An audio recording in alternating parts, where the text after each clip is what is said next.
Hello Gujarati મિત્રો, તમારું મારા સમૂહ બ્લોગ્સમાં હાર્દિક સ્વાગત છે. તમને ખબર છે આજ બ્લોગ બનાવવાનો છે 20મો દિવસ. આજ છે એમ 12 વાગે આજ બ્લોગ સ્ટાર્ટ કરેલો છે, કેમ કે ભાઈબંધનો બર્થડે છે ને 20 કરી દીધી છે. જોઈ લો હાલ अभी मजा आएगा ना भिड़ो. શું જગનભાઈ ઉભો રે, એક ફટાકડો ફૂટે પછી તે કાના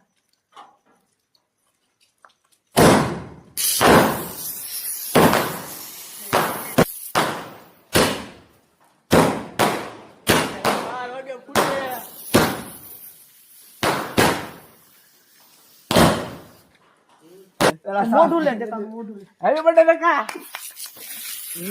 એ બાબા તો આપણે કેક કાપી લીધી છે અને જો બધા ફોટો પડાવે છે. શું કરે છે? હું કાઢી કાઢી ખાવા મને खत्म. Bye bye tata good bye गया.